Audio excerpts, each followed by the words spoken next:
My friends, welcome to this episode of the Outdoor Gear Review. What I have here is a brand new product from OneTigris. This is the Scaena tent. If you go back in time, I reviewed the OneTigris Cosmitto Tent. If you haven't seen my review, my testing on that tent, you should check that out after this episode. I bring that up because of this. This is the brand new version of that tent. Basically, OneTigris took my feedback that I had for the Cosmitto tent and they made this tent.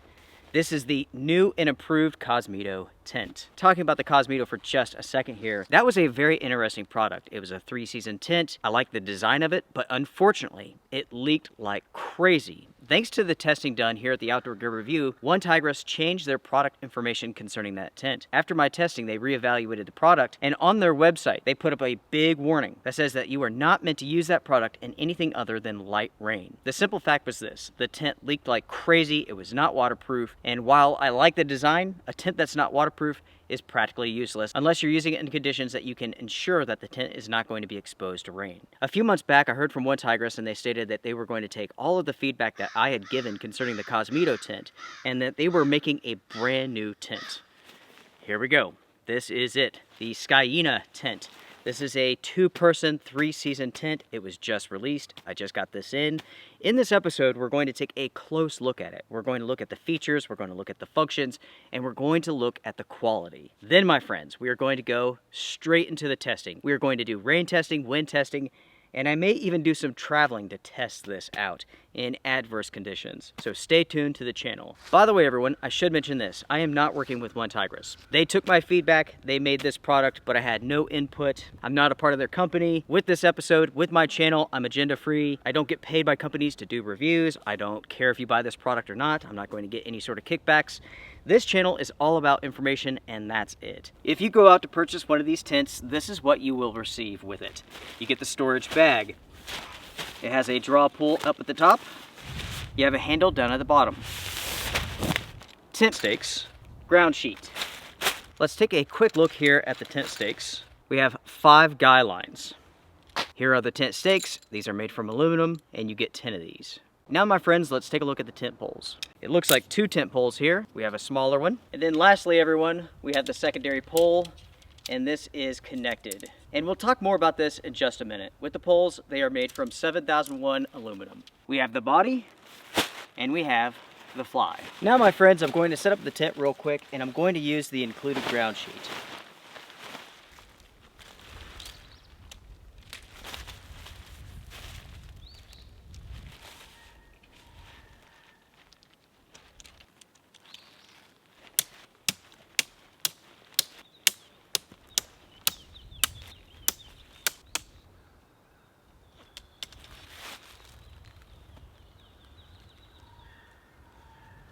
Before going any further in this episode, make sure to hit the like button because it does help out.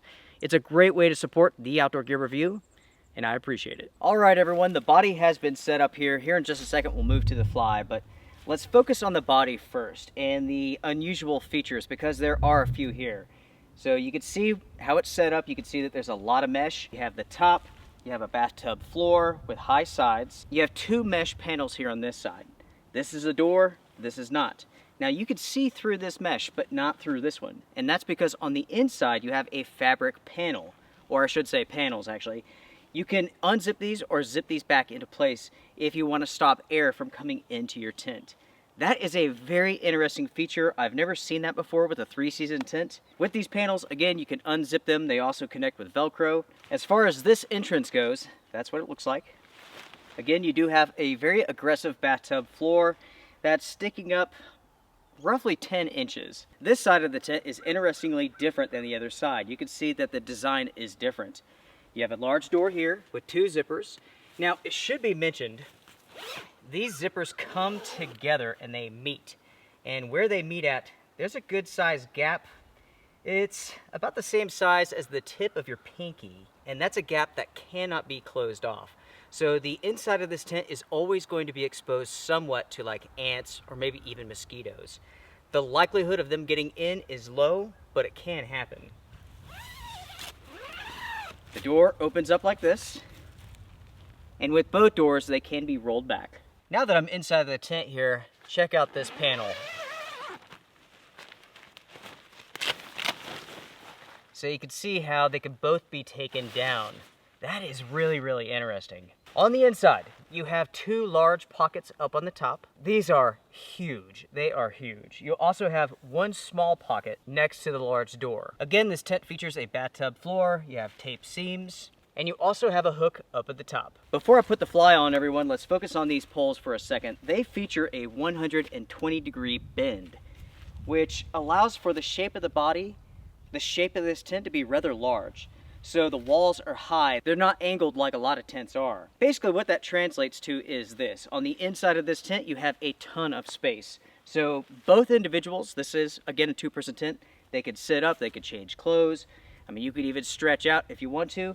You have the high walls, the high sides, because of the shape of those poles. Next, that translates to awesome views on both sides because you have large doors here. So let's say that you're up on a mountain, you're looking at the sunrise or the sunset, you can easily look through these walls here because the openings are so big. Next, because the openings are so big, this translates to airflow. When you have the doors open, excellent airflow on both sides. Talking about airflow, let's go back to those panels. Here's a scenario for you all to consider. Let's say that you're inside of this tent, you've set up maybe on the beach or something like that, and the winds are coming in. Let's say that you want to control the amount of wind that's coming into the tent. You could set it up with the panels facing the incoming wind, and you can zip those up. You could basically control the amount of wind that's coming into the tent with those panels. Then on the other side, you have plenty of mesh so that you can still enjoy good airflow, good temperature control. This is something that I want to test out. This is something that I'm interested in. The panels zip up on the sides, but then they're connected by Velcro here in the center. My question is this: how much wind can these panels withstand before they bust loose? I wish that the panels were zipped in here along the center of the tent. That way you wouldn't have to worry about how strong the winds are, and you wouldn't have to worry about the wind coming in between the pieces of Velcro. But as is, you may have to. I don't know. That's something that we have to test out, because there are gaps between these pieces of Velcro where wind and air could potentially get inside of the tent.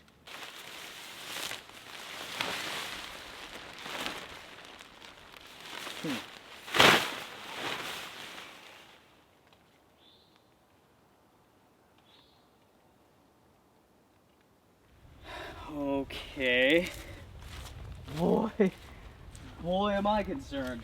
Okay. Something I want to point out here, it's not that big of a deal, but you see these tent stakes? These are the pulls. Just about every single one of these have come loose so far. I always give it to you straight, right? Well, today's no different. I have to say that I am perplexed by this. I looked at this tent on the OneTigris website, I looked at the pictures, and I didn't fully grasp what I was looking at. This side of the tent was always a big question mark for me. What exactly was going on in that picture? I could see that it was rounded. I just couldn't figure out exactly how this side of the tent was protected. And to be honest, I am very, very concerned. There is no fly on this side of the tent. It is fully exposed. So the only thing that's keeping you dry are the fabric panels on the inside of this tent. But you have to keep in mind, everyone, it's zippered on this side, zippered on this side. It's not zippered on this side. You have two places of Velcro and that's it. That's the only thing holding those into place. Those are the only things stopping rain and water from getting to the inside of this tent. I do not think this tent is going to be waterproof in all situations. Man, I could be wrong. I want to say this. I absolutely could be wrong. We will do the testing, but there are major reasons to be alarmed here. The company claims that they've tested this out, so I'm going to go on the assumption that they know exactly what they're talking about. And again, if I'm wrong, I will say so. But yeah, I'm very, very concerned here. I am very concerned. I'm now on the inside of this tent here, and I'm going to zip up and put the other panel into place. The zipper itself is not waterproof. It's not a water-resistant zipper by any means. And again, here along the center, the panel is only being held into place by the top zipper and the two sections of Velcro, and that's it. There's nothing here that would stop the wind from blowing water and rain through this. I mean, nothing at all. What the company has done is this.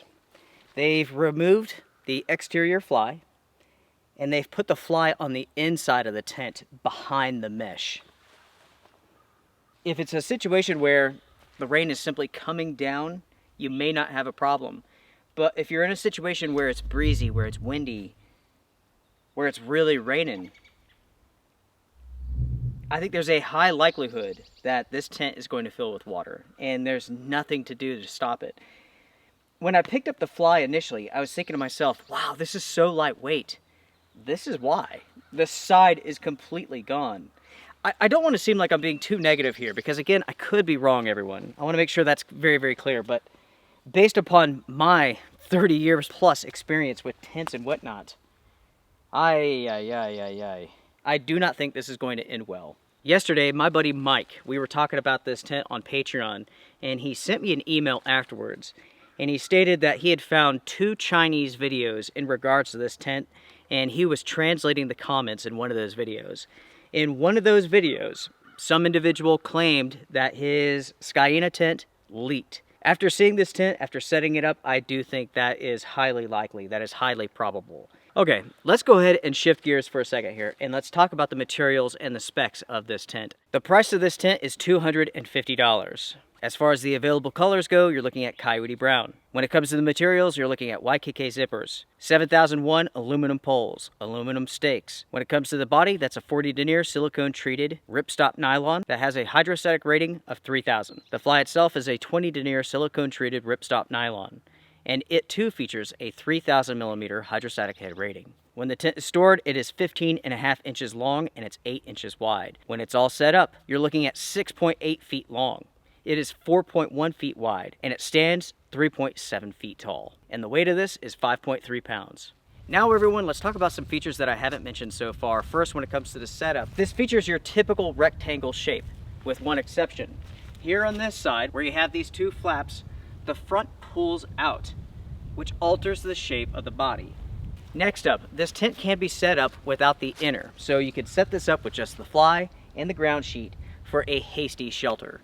There is one problem to that you have to consider. You could set it up for a hasty shelter, but this side has no fly, right?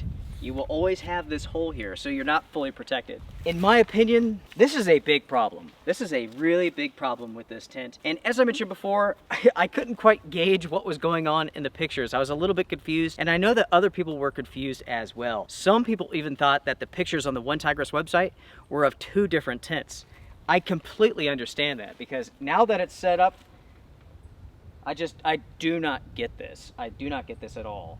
So as far as space goes, this is very spacious. For a 2-person tent, it's very impressive. It's wide, it's long, it's tall, the side pulls out.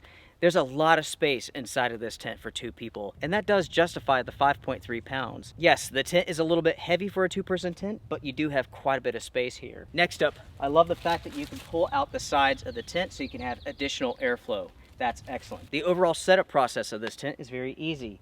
The quality seems to be very good. I've inspected this very closely. The seam tape looks great. The stitching looks great. There are a few loose threads here and there, but no big deal. All in all, I give it a 10. As far as observable quality goes, I think I've said enough so far.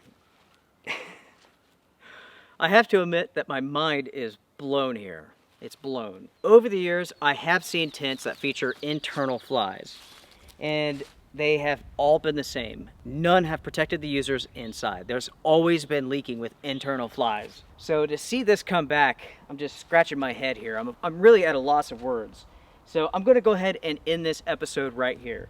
Folks, please know this. I have not tested this tent out. I do not know what's going to happen. I suspect it's going to leak. In certain situations, it will leak. So my testing begins right now. Now is your turn to comment down below and share your thoughts. What do you all think about this tent? Do you all think this is a good design? I love the fact that OneTigris is trying out new designs. I mean, applause to you. But the design choices have to make sense, and this does not. Again, I don't think it's going to leak in all situations, but there will be some cases where it will. That's where this episode ends now.